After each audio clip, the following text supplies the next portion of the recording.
All right, today we're in Kuala Lumpur, and first off is Petaling Street. We walked just about 2 minutes to make it to Petaling Street, which is like a huge market. There's apparently about 100 stalls selling like imitation goods and food, and I don't know what else. We'll find out. So right off the bat, this place is packed. We're right in the middle of Chinatown, and obviously lots of knockoffs and tattoo shops, all the purses, perfumes, bags. Kind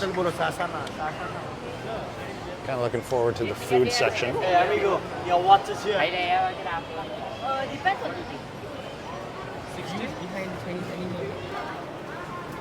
Just like in Thailand, the durian fruits are banned in the hotels and public transit.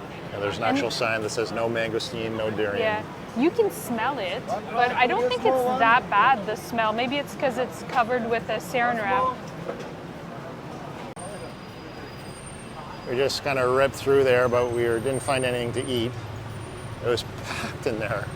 Oh yeah, It's pretty skinny, but squeeze we're gonna make our way back sometimes. in. I think we missed a bunch of the side alleys. Hi ma'am, nice bag, nice shoes ma'am. There's tons of knockoff shoes and jerseys everywhere. And women's handbags are big. Chestnuts, roasted chestnuts. So we're having a bit of a hard time finding some food here. There is food, but not like a main meal. It's also quite meat-based. This is interesting, eh? Like meat It's like, patties. It's been like dehydrated almost. Found some bao buns. We're gonna try it. There's a lotus one and a red bean.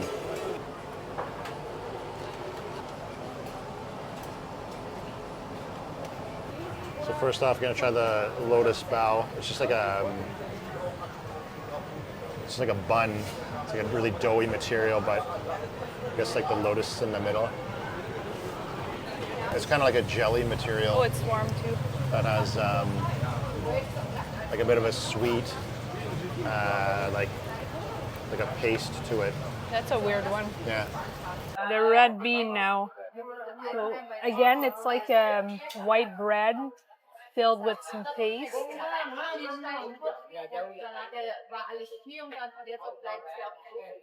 They must mix some sugar in the bean because it's kind of sweet. It's not bad. I don't see myself having a craving for it, but it's not bad. Now that we've had a snack, we're gonna walk over to the Sultan Jamek Mosque, which should be like 10 minutes away. We're on our way to the mosque, and we're just gonna cut through this quick street or market. Looks pretty busy and a pretty cool little section.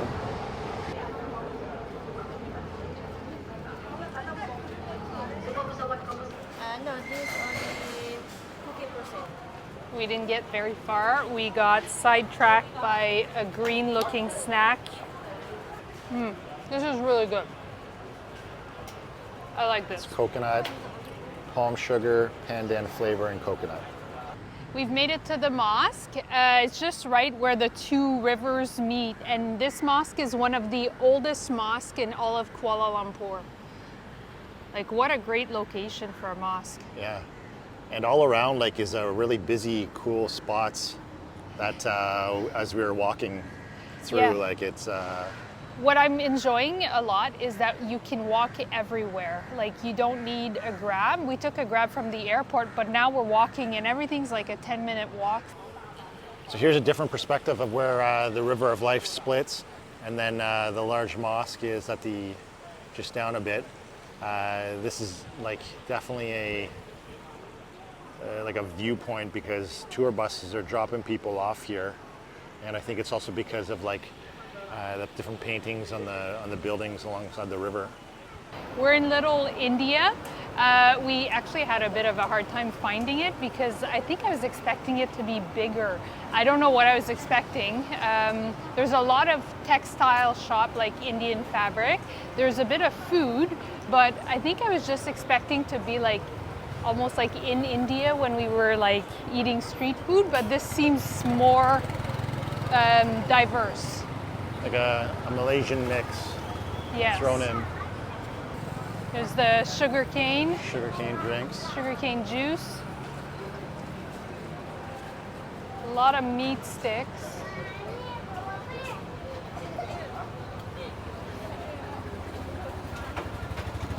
Juice. Unknown juices.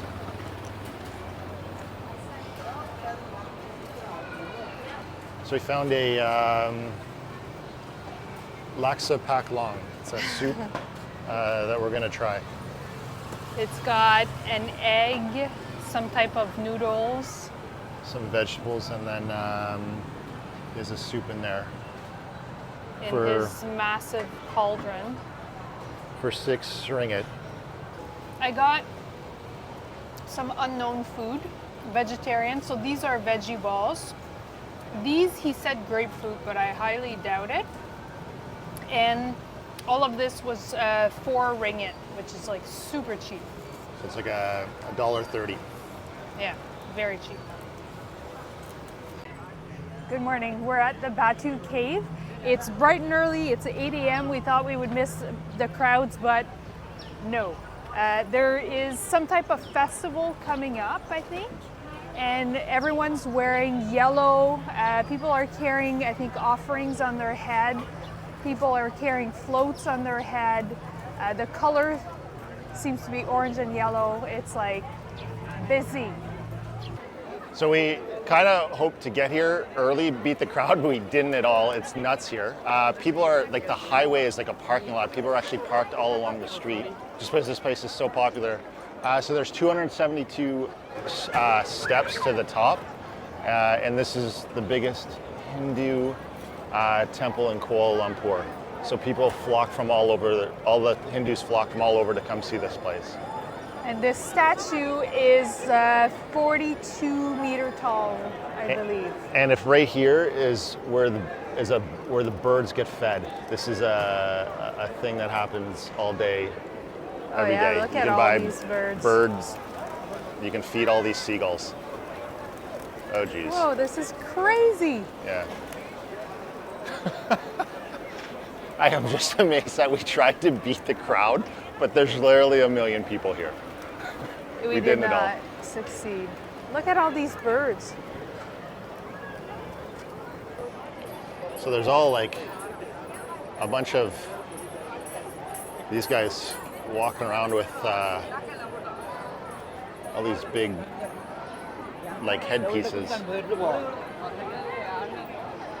I don't even know where to look. Yeah, This it's a is, busy spot everywhere. And like this right here, this is super colorful. It's beautiful, really ornate. We did a quick Google to figure out what is going on. So it turns out that the Thai-Pusan Hindu festival is coming up in the next few days, and that's why everyone is here and wearing these colors. And the reason, and it's to celebrate Lord Murugan, this is the statue. And we are trying to find out the significance of these metal bowl offering. There seems to be like flowers in them that they're carrying on their head. We haven't been able to find anything, but I'm willing to bet from our time in India that it's some type of offering for the cave or the gods. I'm not sure. I got my sarong around my legs. To go up the stairs, you need to have your sarong. In the container they have on their head, just ask someone. It's milk. It's an offering for the gods. I don't know if there's any type of flow pattern to the stairs, but left side is up, right side seems to be coming down. I don't know if we picked the best side to go up, but it's going to be a slow move.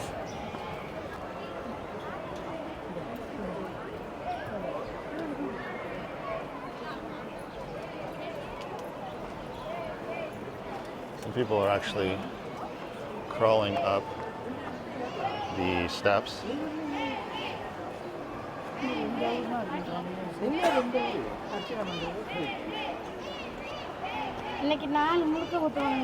don't think Milan's gonna crawl, but No, it must be so painful geez, yeah. doing all these steps on your knees. so before the stairs weren't actually painted, and then they were, which obviously increased the appearance of the caves and the stairwell. Now it's like a pretty obviously famous, iconic place. One of the reasons being so colorful. So we're almost at the top. We got a bit of a stall here. I'm assuming it's not the person carrying that thing. You can also, the monkeys that are at the top, you can see them on top of the, kind of the big entrance there. So we're not really moving anywhere. This many people in front of us. Looks like there's stairs that go down during that overhang there. But, and This isn't my top experience for sure. I'm really enjoying this. Everyone's being super respectful. No one is pushing. We're just all waiting. It's kind of cool. and the humidity 100. is at max right now. 100% It just increased. humidity. So it's pretty slow crawl all the way through. This guy even has like these pins through his tongue and his cheek. We're now in the main cave, which is 100-meter tall. And there's this flow, this huge line right here. Everyone's waiting to give their offering. There's this beautiful shrine there, and then there's more steps, so you keep going up. We'll go see what's beyond. I think there's several caves here. Yeah, but this place isn't pretty impressive. Like, you can go way up. And it's actually much cooler in here than in the crowd. So once you cross the main cave, there's another hallway that goes up another set of stairs. This is the second cave.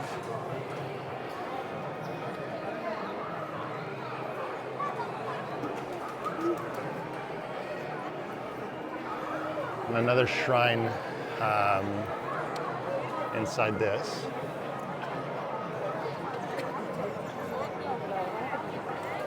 So this guy was just telling us that during the festival, it'll be so packed, you probably won't even get in.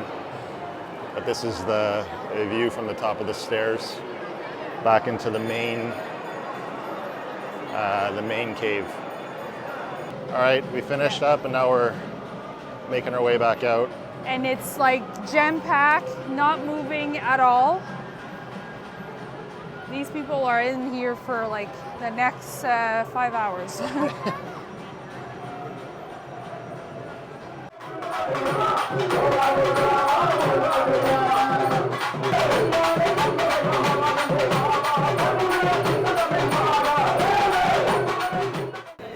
This is the area where you can get your head and your beard shaved. We've noticed that a lot of devotees have like their head shaved and then an orange dried powder rubbed on their scalp.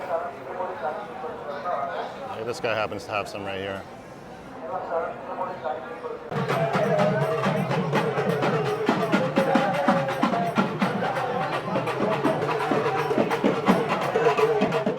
I feel like we're back in India here.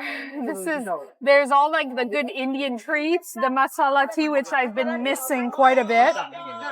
Yeah, they have, this guy has all the sweets all down there, you can see. Oh yeah. Oh, that's good. Haven't had this for a long time. Well, since last year when we were in India. Yeah. This was on my bucket list and it did not disappoint. Like we even got some free Indian food, some tea. It's been amazing. We were gonna leave and then we walked around another market and then came out and then everyone pulled us over to get food and more tea.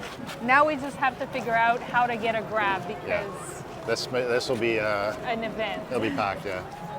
We're back in Chinatown, heading to the important Indian temple. We've just made it. I'm not going to try and pronounce the name of this temple, but it's very important because it is the, I believe, the oldest Hindu temple here in Kuala Lumpur. And the procession for the festival starts from here, and it's going to go all the way to the Batu Caves where we were this morning. I just had to cover up her shoulders and her legs. I came prepared. Yeah. And I'm surprised how quiet it is right now, considering how crazy it was at the Batu Caves. It's very nice and colorful. Yeah.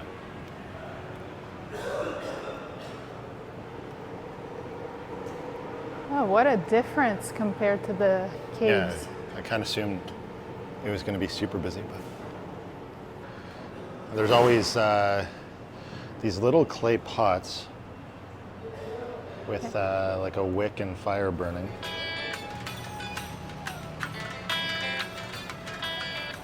We found a cool little restaurant earlier today. It's called Cafe Dayang Ross. It's above a flower shop in Chinatown. Great little deal for 13 ringgit for a curry. How random is this? Like, you would really have to know it's here. Like, so we had a curry laksa, which is basically tofu and some eggs and a creamy broth, and it was 13 ringgit each, and it came with a tea. Now we're going to the Petronas Tower. Wow, it was a bit of a hike here from Chinatown. Seriously. And we were avoiding the sun, but now we are full sun. Yeah, so we're gonna try and find a coffee shop that has a good view on the tower. I think it's called the Daily Dose. Yeah. It's like an iconic place here in Kuala Lumpur. Used to be the tallest building in the world at one point, but now 452 meters tall. And just like that, our time in Kuala Lumpur is over. We'll see you in the next one.